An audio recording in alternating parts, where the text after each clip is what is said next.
So this is a popular question I get. Harley, you don't know what you're talking about. You know, my blah blah blah eats Big Macs and is lean as and eats like steak for breakfast and that. And they're lean as. How do you explain that? And I'm like, well, let me guess. They're 18. Because when I was 18, I was eating Big Macs too, and I was pretty slim and pretty lean. But I was sick as fuck. I had no fucking energy, and I was addicted to stimulants. And that's just the reality of it. So, and I was fucking depressed as shit. And I just didn't have the energy, man. But I was slim. So, yes, if you starve yourself and eat shit and run on caffeine, you can do a bit and be slim. But long term is what we're looking at. There's always going to be the exception. In the short term. But long term, we don't have exceptions. Because all the people I know now who ate junk food back in the day, they're all fat now. They're all fucking fat. And they're all... And it doesn't make them bad people. I'm just saying that if you eat junk long term, eventually it's going to catch up with you. It's either going to give you a heart attack if you're one of those people smoking cigarettes and you can all that vegan stuff's a load of shit. I fucking drink and smoke it. And you'd be one of those people, you know. Oh, I've never been sick in a day in my life. Drop dead, heart attack, done, finished. So that's just the reality of it. But if we look at the long-term paleo-primal authors, we'll see the majority of them are overweight. Doesn't make them bad people, but they definitely are overweight, aren't they? I've mentioned there's plenty of names out there you can mention. There's so many now. You know, I don't want to leave one out, but there's just so many now that are overweight from their paleo-primal low-carb diet.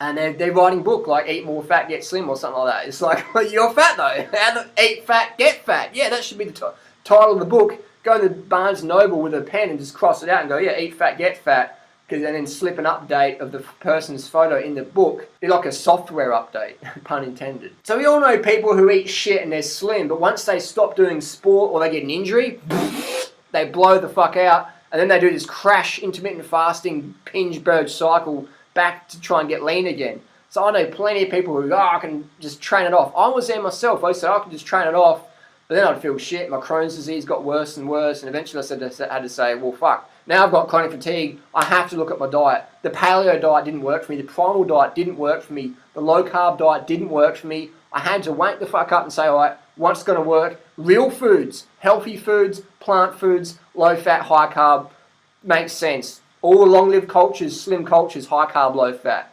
And the vegan thing, that just makes sense as well, because when I rode past a dead kangaroo on the highway, it stunk of shit, maggots, and disgust. And I said, I don't want to eat that, so I want to eat plants. Thank you very much. So just common sense. Real food. Eat real food, people. Whole foods, plant foods, fruits and vegetables are good for you. And yeah, you're going to see people who, in the short term, are doing well. But you don't see how fucking psycho they are. You don't see how drug addicted they are. You don't see how caffeine addicted they are. You don't see how they behave outside of the whatever, you know. You don't know what's going on. And you see them now, but you don't see them in 5 years' time or 10 years or 20 years' time. I've seen these people. It doesn't make them bad people. I've studied this for so long. Since I was about 8 years old, I've been obsessed with getting healthy and fit, because I was always sick as a kid. So I'm always looking at people.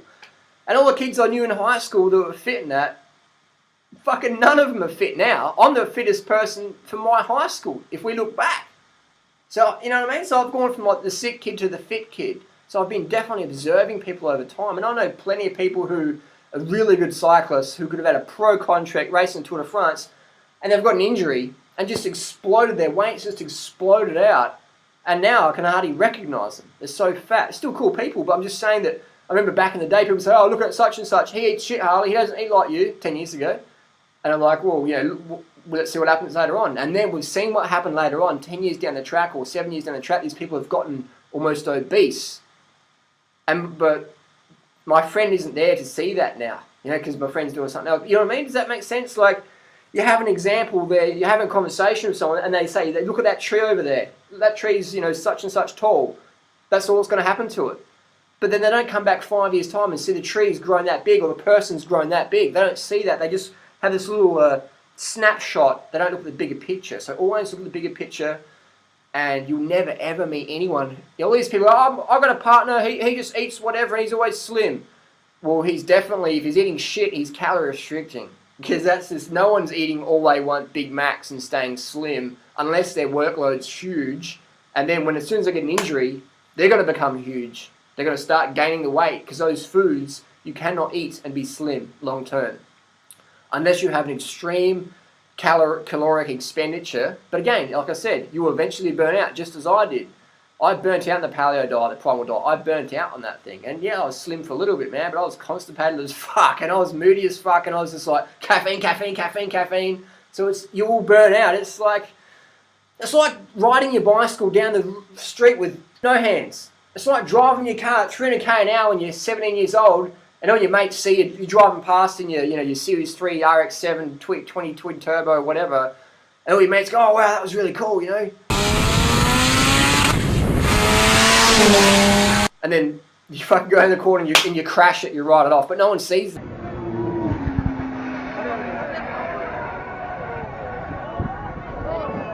They just see you going past going, wow, he was really cool. People don't see what happens later on. Does that make sense to people?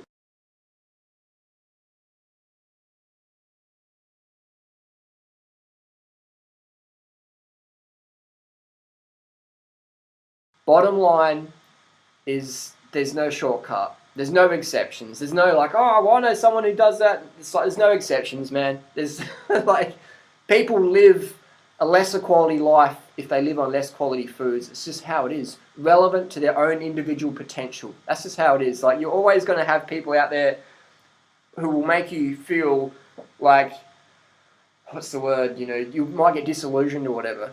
But you got to look at the long term. You got to look at the garden long term. So many people are this like, you know, just real right now, here in the present. That's good, but it's good to have that forecast attitude.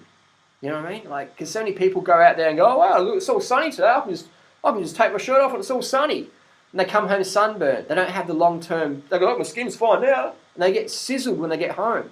Or they go out for a bike ride and they go, oh, the sun's pretty good today. You know, it's not going to rain. And they go out and get hypothermia because the storm came in over the mountains. They didn't check the radar. They didn't check the bureau. They didn't look at the long-term forecast. They didn't look at the people eating that diet long-term.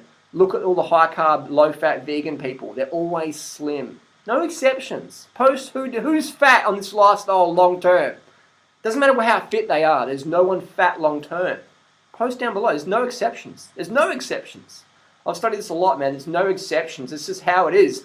It's like there's no exceptions in the Tour de France of people who can go up a hill when they look heavy. There's no exceptions. And there's no like fat guy. Oh, he's the fat guy in the Tour de France because he's just fat, but that's just, you know, his genetics. It's like, no.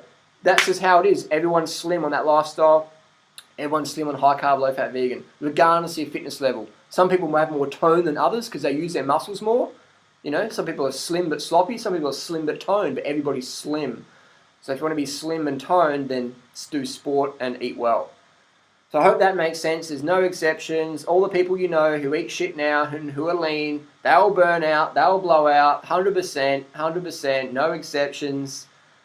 That's just how it is. They'll be the ones who are freaking out in the meantime, addicted to stimulants and just having to have caffeine. Just there's no exceptions, man. Now post your comments down below. And I'll do some more of these videos because this is a popular title, definitely. Thanks for watching. Want to learn more? Join the cult. We'll see you soon.